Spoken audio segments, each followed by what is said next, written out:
Assalamualaikum warahmatullahi wabarakatuh. Perkenalkan, nama saya Muhammad Fitrianto Arisandi, Program Studi Agribisnis Universitas Muhammadiyah Jember, NIM 1910321010. Di sini saya akan mereview webinar AgriTalk seri 1 yang diadakan oleh Agribisnis Universitas Jember yang melalui aplikasi Zoom pada hari Rabu tanggal 20 Mei 2020.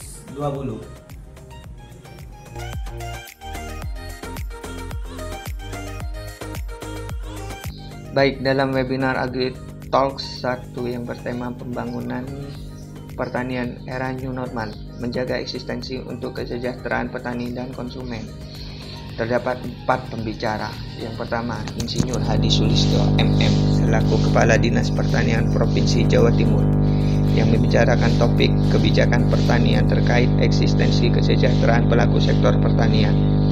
Yang kedua, Profesor Dr. Insinyur Bastanul Arifin, Wakil Ketua Umum Perhimpunan Ekonomi Pertanian Indonesia dan Guru Besar Fakultas Pertanian Lampung, Universitas Lampung. Topik: peran organisasi mendorong adaptasi pelaku sektor pertanian dalam situasi new normal.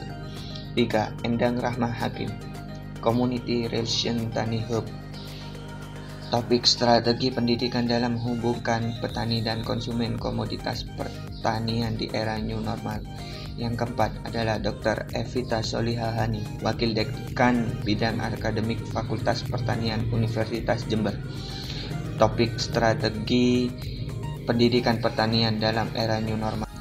Yang pertama, Insinyur Hadi Sulistyo MM secara garis besar menjelaskan akan kebijakan, implementasi, dan ketersediaan.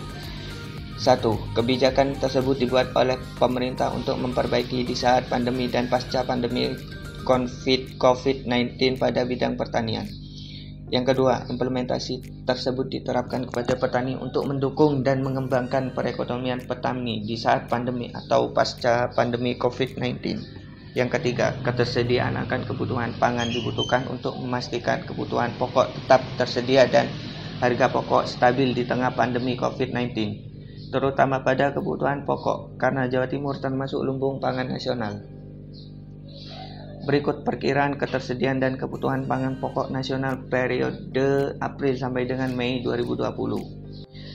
Kesimpulan yang dituturkan oleh Insinyur Hadi Sulistyo MM, maka dari data BPS yang ada dapat disimpulkan bahwa pasokan harga kebutuhan pokok stabil, kecuali pada bawang putih dan kedelai yang mengalami defisit atau penurunan, karena tanaman tersebut termasuk tanaman subtropis. Yang ketiga adalah Profesor Dr. Insinyur Bustanul Arifin. Perekonomian Indonesia bisa dikatakan sangat rendah karena hanya berada pada 2,97% dengan kontribusi pertanian sebesar 0,02% dan tidak memungkinkan akan mengalami penurunan di tengah pandemi COVID-19. Pada sistem ekonomi pada awalnya menggunakan sistem gotong royong, kemudian lanjut ke tahap Orde Baru 1, Bulog lebih dominan. Pada masa Orde Baru 2 mengalami krisis moneter.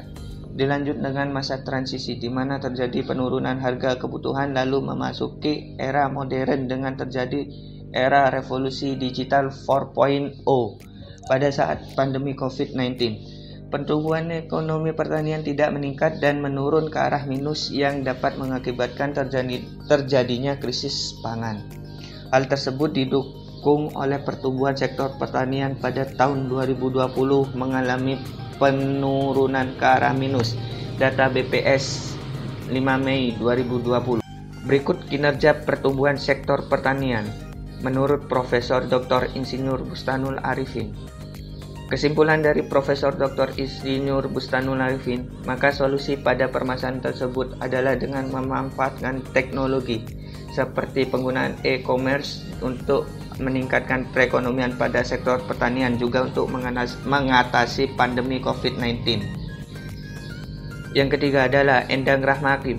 Tani Hub merupakan salah satu platform bagi petani yang mengakses pasar di era digital, di mana wadah untuk menghimpun petani untuk memasarkan langsung hasil pertaniannya kepada konsumen. Tani Hub ini berdiri pada tahun 2016.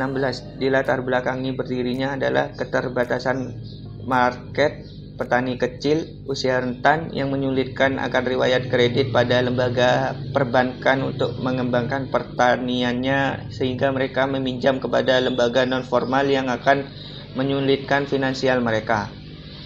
Dengan misi Agriculture for Everyone, Tani Hub mampu berkembang pesat hingga saat ini sudah ada lebih dari 35.000 petani dari Bandung sampai Malang yang telah bergabung. Tak hanya itu, Tani Hub juga mensupport UMKM yang ada di Indonesia.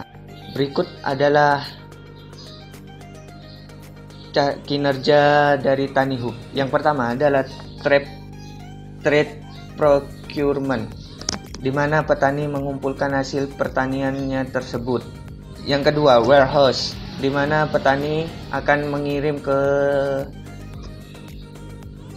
gudang untuk melakukan pasca panen yang dilakukan oleh hasil pertanian.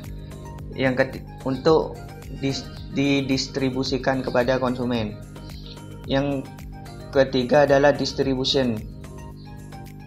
Kesimpulan dari Endang Rahma Hakim, dengan sistem e-commerce diharapkan mampu meningkatkan perekonomian Indonesia, terutama di saat terjadinya pandemi seperti saat ini, karena mampu memberikan kontribusi yang lebih dalam menerapkan peningkatan ekonomi pada bidang pertanian.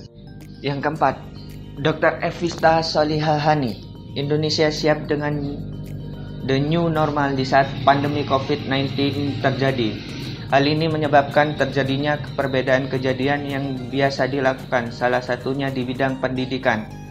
Dengan adanya the new normal, industri 4.0 dan society 5.0 membuat mahasiswa untuk memiliki inovasi dan kemampuan sehingga tertuang dalam peraturan Perpres 08/2012 KKNI. Strategi yang dibutuhkan adalah Tridharma. Yang pertama, sumber daya alam. Yang kedua, pendanaan. Dan yang terakhir, Sapras, untuk menunjang kemajuan pendidikan Indonesia di tengah pandemi COVID-19. Pada saat berlangsung pandemi saat ini, sangat diperlukan peranan teknologi untuk memanajemen seluruh aktivitas belajar, mengajar, dan kebutuhan akademik lainnya di tengah pandemi COVID-19. Karena ada penerapannya, pendidikan diibaratkan seperti susu, di mana susu dapat kadaluarsa sehingga perlu untuk terjadi perubahan. Kemudian, kesimpulan yang disampaikan oleh pembahas oleh Profesor Dr. Insinyur Rudi Wibowo, MS, yang menjabat sebagai Direktur Pasca Sarjana Universitas Jember dan Dewan Penasehat Perhepi. Menurut FAO, transmisi COVID-19 pada sistem pertanian dan pangan mempengaruhi permintaan karena terjadi perubahan untuk menghasilkan produksi. Maka dibutuhkan peranan teknologi untuk meningkatkan daya saing di verifikasi, pemasaran, dan lainnya. Peranan konsumen untuk menggunakan barang ekspor dibandingkan barang impor untuk menguatkan ekspor. Ya, berikut adalah sertifikat dari webinar AgriTalk seri 1 yang dalam bentuk PDF.